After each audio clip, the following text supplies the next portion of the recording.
So I want to talk a little bit about finding the surface of revolution with an axis other than the x-axis or the y-axis. In other words, the lines y equals 0 or x equals 0. So let me just put up here, which I have actually, the formula for the surface of revolution of revolving y equals f of x about the x-axis. So let's just deconstruct this a little bit. That formula, you can see it right here. So in this, if you recall how this works, this was which is a different color actually. This term was L, in other words, the slant height of a frustum. And you can sort of see where that goes, is that if I were forming a frustum by revolving this curve around the x-axis, and I were adding up a whole bunch of surfaces of frusta, this little slant here, this would be the slant height, and it would have L equals the square root of 1 plus f prime of x squared dx, assuming that that distance was dx. But the question is, where does this term come from?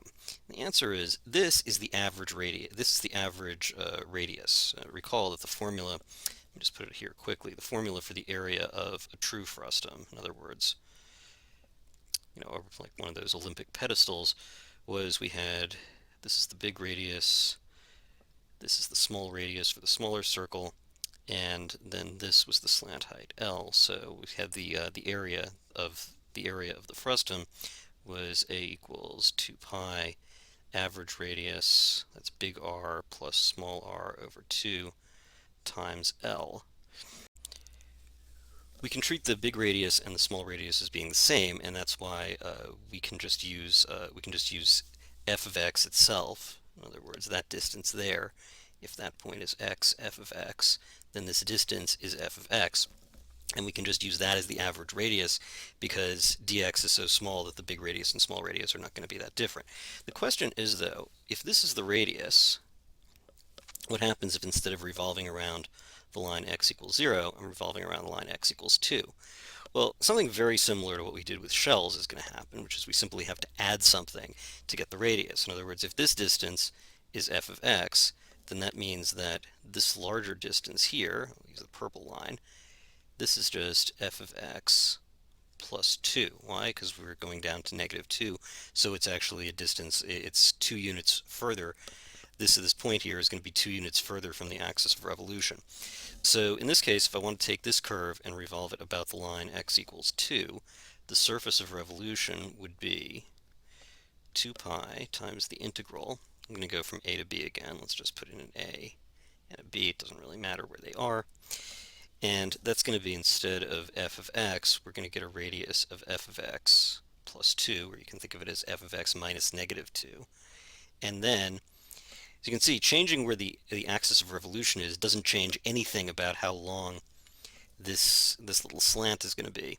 So that's still going to be 1 plus f prime of x squared dx. So what we have here is this is the new radius, but the curve remains the same, so the slant height is the same slant height. And there we go. This is to revolve y equals f of x about the line y equals negative 2. And when I say revolve, I'm using that as a shorthand for finding the surface of revolution. The formula doesn't really revolve a curve around an axis. It finds something that you do when you revolve a curve around an axis. We've already seen formulas for finding the volume of the solid form. This is the formula for finding the surface of revolution when you revolve about the axis in that way. Okay, so I want to use this concept to solve a problem and demonstrate one more point. So let's suppose that I have this curve given by y equals x minus 1 squared, and what I want to do is find the surface of the area of the surface obtained by revolving this curve around the line x equals negative 2. So I'm actually revolving around a vertical axis, and as you might guess, I'm going to need to do this in the variable y in order to do that for a surface of revolution. So uh, one thing to note is that I'm gonna have to convert. Right now I have y as a function of x. I'm gonna have to get x as a function of y. The thing to note is that although this is a parabola and it is in fact a function of x, it's not a single function of y. Recall that for y as a function of x, a curve has to pass the vertical line test in order to be a function. For x as a function of y, it would have to pass the horizontal line test, and as you can see, a horizontal line intersects this curve in 2 points, so it fails the horizontal line test. I'll show you what happens here. We're going to solve for x in terms of y. What I'm going to do is let me write that again. Y equals x minus 1 squared. Take the square root of both sides, and I get plus or minus the square root of y equals x minus 1. So that gives us, let's just come up here, x equals 1 plus or minus the square root of y. So as you can see, it actually has two different branches, and what that comes out to is this branch here is going to be y equals 1 plus, right, not y, x. It's going to be x equals 1 plus the square root of y. And then on this side, let's do that in blue. Here we have, sorry, I wrote that wrong again, x equals 1 minus the square root of y. So we really have two curves that need to be revolved about the line x equals 2. So I'm actually going to have to set this up as two separate integrals. Let's do that. So first let's do the purple curve. I'm talking about this purple dotted line, in other words, this branch of the parabola. And so that's going to be s equals 2 pi times the integral. Since I'm doing this in the y variable, I want the lowest possible value of y and the highest possible value of y. We can see that this is the point 1, 0, and this is going to be the point 2, 1 on that parabola. You can check my my finding of those points, but you're going to find that that's true, because all I've done is I've taken the standard parabola and just shifted it 1 unit to the right. So you can see that these in fact are going to be the points. And by the way, that point is of course just going to be 0, 1. All right, but what we can see is that the lowest possible y value is 0, and the highest possible y value is 1. Now, I need to find the radius. In other words, how far is this point from this axis of revolution, because we're revolving around that axis. So, since this curve is x equals 1 plus y, the distance is going to be 1 plus the square root of y. That would give me the distance between this point and the y-axis, but in order to get to the line x equals negative 2, I have to go another 2 units, so that's going to be plus 2. And then we have 1 plus, and I'm going to need, I'll just write it in symbolically now, I'm going to need g prime of y squared dy. So what I need to do is take the derivative of this with respect to y. So if x equals 1 plus the square root of y, then x prime is equal to, in fact, let's define this in g. I just don't want to confuse things too much. This is going to be g of y equals 1 plus the square root of y. So that's my curve. X equals g of y. So g prime of y equals 1 plus, or sorry, not 1 plus, equals 1 over 2 root y. Again, I'll assume you could find that derivative using skills from Calc 1. So that gives us g prime of y squared equals 1 over 4y. So I'm going to replace this here and write 1 over 4y. So this is what happens when I take just this part.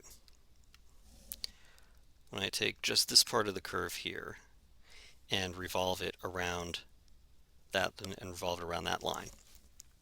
So now I want to do the other part of the curve. Let's just go down here and do some calculations. The inner part of the curve was g of y equals, I know I'm just reusing the variable g. This is going to be 1 minus root y. So g prime of y is going to equal negative 1 over 2 root y, and g prime of y squared will equal 1 over 4y again, because so we get the exact same g prime of y squared, because that negative sign is not going to matter. So we need to add, because we found what happens when we rotate that yellow highlighted part about the line x equals -2. Now we're going to rotate, I'm going to shade it in pink, we're going to rotate that part about the line x equals -2. Now, so we're going to add another surface integral. We can see that the lowest and highest values of y are still going to be 0 and 1, so I'm going to put in 0 and 1 there. Now, the curve is 1 minus the square root of y. That tells me the distance between, let's say, this point and the x-axis. And once again, I need to add another 2 to get all the way over to this axis of revolution, x equals -2. And now, the term that we use in all arc length and surface problems, we already saw that g prime of y squared is just going to be 1 over 4y again. So I'm going to put 1 over 4y dy. So the surface of revolution is actually going to be the sum of these two integrals. If you notice, when I add these up, because these integrals are identical except for these terms, when I add these up, what's actually going to happen is I have 3 plus root y and 3 minus root y times the exact same expression.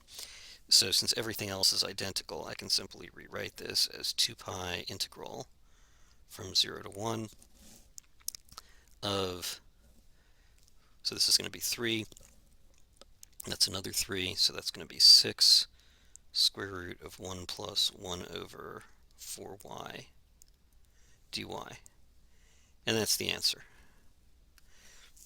We're just setting it up. We don't have to actually complete the solution. So anyway, that's this hopefully demonstrates 2 points. Number one, how you deal with an axis of revolution that's different from the x or y axis, and also what happens if your curve is not a function of the variable that you need, which this parabola, again, parabola in that direction, it is a function of x, but sorry, so x is not a function of y, because given a particular y value, as you can see, if you pick a particular height along this parabola, you're going to get 2 different x values. So that's why you have to break this up into 2 integrals.